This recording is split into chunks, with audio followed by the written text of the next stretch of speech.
Hello and welcome to the Gonzales Mitchell Show. I'm Clay Mitchell. And I'm Patrick Gonzales. And today, Patrick and I are going to take an autopsy of last week's election.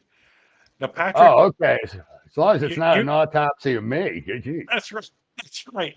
Now, you made some brave calls last week, and I think a lot of people thought you were full of it when you said, "Hey, Trump is going to win." I think that was like 138 electoral votes. He wasn't that far off, my friend. The news was talking about pollsters and how off they were. They were calling for Harris to win, the margin of errors and stuff. And I'm like, my pollster wasn't that wrong. In fact, you were one of the only ones that called New Jersey for Trump, which I said was a brave call. And you didn't miss it by much. I think she won by 3 or 5 points. But you saw the trend. I mean, that was as red as that state's been in 30, 35 years. Uh, But your call, I think you were only 20 electoral votes off. Kudos to you, sir. Well, thank you very much, Clay. And I am full of it, by the way. But when it comes to my work in politics, I take great pride in the 40 years I have been doing this. The first thing is, Clay, the one number that was, to my eye, constant throughout. And it didn't matter whether Joe Biden was the nominee or Kamala Harris was the nominee. The one common thread throughout this campaign, by a margin of at least 2 to 1, people thought this country was moving in the wrong direction. And by the end, that number had gotten to 70% of voters said the country is moving in the wrong direction. And never in the history of this country has an incumbent party had any kind of number close to that and been reelected. As far as the New Jersey call, it was a couple of things. I had a couple of people whispering in my ear from the Garden State. And I honestly think New Jersey is almost 40% Catholic. It's very heavily Catholic and ethnic Catholic. And I come back to I don't know who made the idiotic decision to make that idiotic video and send it to the Al Smith dinner for Catholics. But I guarantee you, I don't know how many points that cost her across the board with Catholics, but I suspect a fair amount. And it was just one more of example of one of the most incompetent, inept campaigns at that level I have witnessed in my 40 years. Patrick, I think if this was 40 years ago, say 1984, and the Al Smith dinner was there, and it was only being broadcast by C-SPAN, and she had that video, it wouldn't have made the splash that it does these days because it got lifted and put out on social media, and everybody saw it. There was no hiding from it. And I agree with you. I think the Catholic vote in New Jersey, New York, uh, took a tailspin for her, and And it most was of right that, on top, Clay, yeah, yeah, of that dingaling governor in Michigan who was sitting there feeding almost as the the sacrament host, someone right, Doritos. I mean, it was a double wanger, and and it made no sense to me. It struck me as you were trying to appeal to your eighth grade class, trying to win class president. It was amazingly unbelievable. and it might be different if you're 16, 17 years old and you're trying to get a viral video and you went clickbait, as they call it. But Right, not when you're running for exactly. president of the United States. There's other ways to do that, and that was, you know, anti-Catholic. I don't know what the word is, but it was disrespectful for one thing. And the other thing, Patrick, I think hurt her in New York, as Trump had a lot more votes than in New York than he did before, was she didn't show up when Netanyahu gave the speech before the joint session of Congress, and that sort of sent a strong signal out. And I think that was a mistake. I don't know who was Uh, advising her, but they should have been fired. she was running down the middle, trying to split the difference and having it both ways. And as the old saying goes in politics, when you travel down the middle of the road, you get hit by traffic coming from both directions. And that's absolutely what happened to her with the net. You know how vision the whole Israel Arab issue, trying to deal with it. She got pummeled by Jews and she got pummeled by Arabs. It was the most again, it just wasn't well thought out. Hey, at some point in life, and particularly in campaigns, Clay, you got to make a choice and go with it. And not once during the campaign can I remember when questioned her making a choice. She wanted to split the difference and ride the Hitler or Trump is Hitler wave into the White House. And the problem is Trump is Hitler worked for 7 years. But like the boy who cried wolf, by the eighth year, people weren't buying it. Yeah, And that so, truck was out of gas. yeah, I also saw this election. I remember when Barack Obama was running 2007, 2008 in that time frame. That was when texting and that sort of communication took off, and he was maybe the first texting governor. George W. Bush and Al Gore, that was the first election when there was really internet. But you still had the big three networks and CNN, possibly Fox News, possibly as the right. preeminent news sources. This election was different, where you had Joe Rogan and alternative media. That was the big draw because, I mean, I'm a couple generations removed from it. If you're under, I don't know what the age is, 35, 30 years old, you get your news from alternative media like podcasting and social media and that sort of thing. And I think that's where President Trump spends some time. Uh, I thought maybe it was a waste of time, but obviously it wasn't. Like with the Joe Rogans for 3 hours. That's a lot of time when you're an ex-president, you're running for office, and you're devoting 3 hours to a podcast. Who'd have thought? But I think that's the new Well, medium.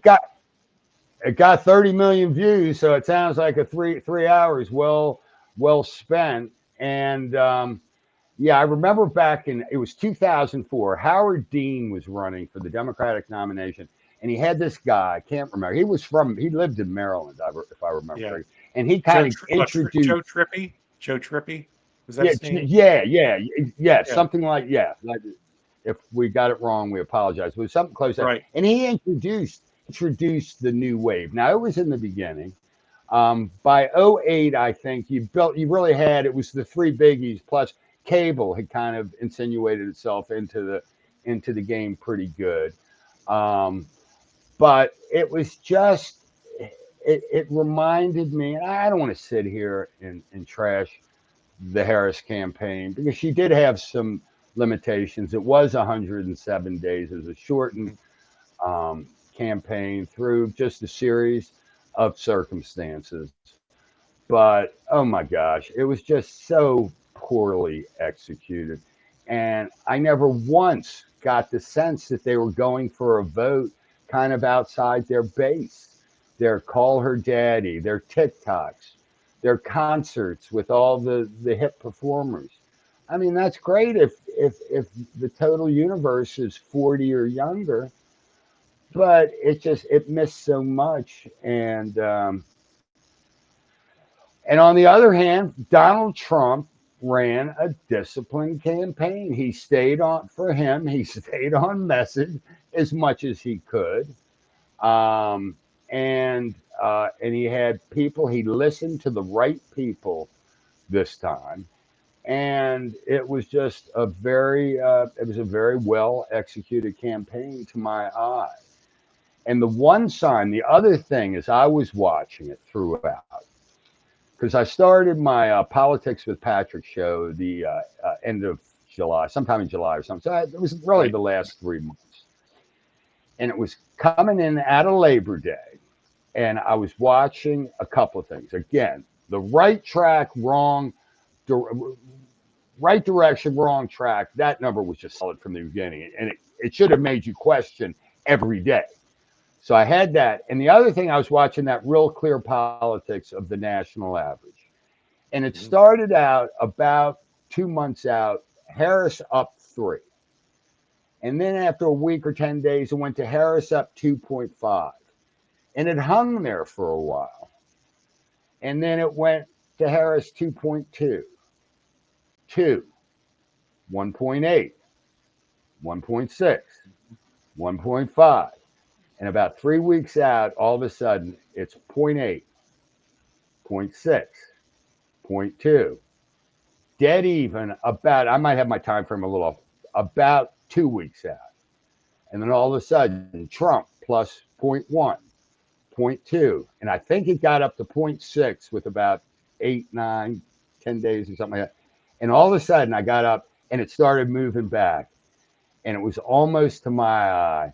You saw over a 6, 8 week period kind of the natural trying to make it go in a certain way or go the right way to kind of Right. correct because reality is about to hit. As I like to say, tomorrow is coming because tomorrow always comes and there will be an election and all of Right. us will be judged by what we said prior.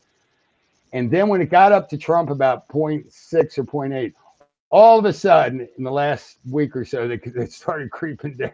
And I thought, okay. But the signs, in so many ways, and I'm not morning quarterback. I'm saying the exact same things, Clay, that I said for months before the election. The signs were there that this had the potential to be an electoral disaster for the vice president. And, you know, in a political campaign, you got to say something and you can't go off feelings. And for 8 years, the problem with the Democratic Party for 8 years, in my opinion, it has been going way too much from emotion and not reason.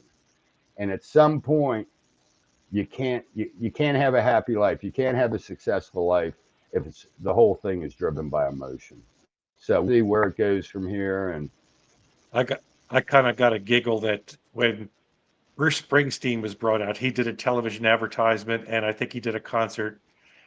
And I got a kind of a chuckle out of it because no one, absent our generation, certainly my boys who are 30 years old, they don't know who Bruce Springsteen is. I mean, they've heard of him, but they don't, the star power isn't there. And I thought on the Trump side, the same thing for Hulk Hogan. I didn't quite get that, but obviously it worked for him, but I didn't quite get that. Uh, there was then you had John Bon Jovi, that's sort of a Gen X thing, and then Beyonce, and you start to get into millennials and that generation. But the lesson for me is the star power isn't there anymore. Maybe it was once upon a time, but it's like the but saying, "Shut dude, up and what a think." campaign! I mean, okay, Frank Sinatra. He and I were like that. Frankie back in '60, he was a big Yeah, buddy of JFK.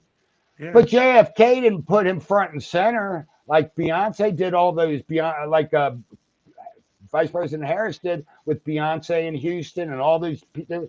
I mean, he supported her, and he was, I'm sure JFK back in '60 promoted to the extent he needed to the fact that Frank was supporting him. Old Blue Eyes. That wasn't an integral part. You had to run a campaign aside from that. And I honestly think, in many ways, the Democrats thought that they could just run a campaign based on pop icons, stars, um, people with huge followers and TikTok following, stuff I don't even begin to understand, don't pretend to understand, don't want to understand, and thought, and that was going to be enough. Nah, you still got to have some substance. You still got to have some reality, and you've got to run a political campaign, recognizing you are running for president of the United States, not president of your fourth grade class. I was thinking of a witty way to bring Marilyn Monroe into the fray, but I couldn't think of it, so Oh, I'll let please do. I'll let that one go. Mr. President.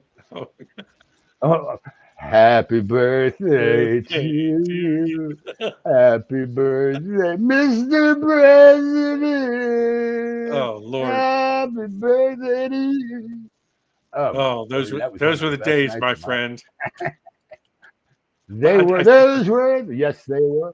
I think the star power thing has worn its welcome out, where you get these stars to come out and say, "Oh yeah, I'm for this one or that one," and it without the message, it's not there. And I agree with you. I Well, mean, I think she one or paid two is millions fine. for these people to come. Uh, They didn't come out of the kindness of their heart. But I just heard that. I mean, I assumed that they were just showing up because they supported, supported her and stuff. I didn't, yeah, yeah, but I think fine. and even on the Trump rallies were one thing. He was the star. He came out and he performed. But then I saw a couple times where Hulk Hogan and that sort of ilk comes out, and that kind of turned me off. But I'm just a Well, I redneck from kind of the like Eastern it. Shore. I don't get it. Well, you are a redneck from the Eastern Shore, and you always will be. But Yep. I am the Cuban Hulkamaniac, as you well know. And so me and the Hulkmeister, we're like that. I mean, I, so I liked, and I dig what you're saying. Some people Yeah. liked it, I did. Some people did, you did. I dig that, but it wasn't front and center the main part of Trump's campaign. Trump, Right. we're going to drill, baby, drill. We're gonna mass deport people that are in this country, murdering our people and raping our citizens. So however blunt his message was, however hurt people's feelings got from his message, he still said, "Here's the problem. This is what I'm going to do." The problem that any incumbent is in is when you say, "Here's the problem," you are stating, even if only tacitly, "Here's the problem I created because I am the incumbent." So you got to be careful. But there are creative ways of conveying things. And then if you don't state the problem, how are you going to state a solution? And not one issue that I'm aware of did Vice President Harris, in the 107 days she waged the campaign, state a tangible, specific answer to what are you going to do Mhm. other than create an opportunity economy and blah, blah, blah. Now I got to say, in the future, don't count the Democrats out, because No. it's events like this, when all the China's broken, and you left everything out in the field and you lost. That's when you start to lick your wounds, evaluate where things are, and start to reform the party, just as the Republicans did. This Republican Party was different than the George Bush Republican Party and the Mitt Romney Republican Party. The Democrat Party today is different than Bill Clinton and Barack Obama. I don't know what happened, but it sort of went off the rails a bit. But I don't count them out for 2028, No. 2032 in the Let congressional me, races at all. dude, let's go on a quick little look to the past, to our youth. In 1972, George McGovern got whooped by Richard Milhouse Nixon, 49 states to one. McGovern Wow. carried Massachusetts. He couldn't even carry his own state of South Dakota. And then 4 years later, a guy from Georgia came back. He wanted to put love back in government. And he I was going to say he felt your pain, but that was 20 years later with We Yeah, Really yeah, Think. But no, Jimmy yeah. Carter, he might have had a little lust in his heart, but he wanted to put love back in government. And he went on in 1970. He went on in 1976 and became president of these United States. So I He did. absolutely don't don't count anybody out. No, because once you get through the honeymoon period, say April, May of next year, and you start that 18-month countdown to the next congressional races, I think you're going to Yep. see new energy, new management, and new leadership in the Democratic Party. I don't know who's going to lead it. I saw something on the interwebs today that maybe Martin O'Malley can be the Democratic chair. I don't know. Uh, Not a Yeah, bad no, who idea. knows? I don't know if that's, No, but I think they're going to get new blood like that. But what they did this past year did not work. And a no, Meg. big handicap they had was the sitting president. And whether he should have gotten out Yep, early or when he did, I don't know. But that I give a lot of credence to the fact that had they been allowed to get a primary with him just being the one-term transitional president, had they had the opportunity yeah, to primary, maybe Kamala would have won, but she'd have been battle tested. And it was obvious yeah. to me this fella he wasn't battle Dude, tested. let, let's be quite frank here. I think if Joe Biden had decided, and I think he was all set to just decide not to run for a second term, and then 2022 came along, and the Dems way outperformed what people expected, and I think it got in Biden's head that, hey, maybe they all love me type of thing, and Right. but anyway, I don't think in a competitive race that I think the same fate would have befallen whatever the proper tense is, Vice President Harris in 20, for this nomination as it did back in 2020. But no matter what, they've got to find a candidate who can put love back in government. That's what I'm Love looking back for. government. Yeah. What Jimmy Carter had lust in his heart. Well, I forgot Oh, he what did have some lust yeah, in his heart. yeah. God bless him. He's Hey, 100 all years right. old. God bless him.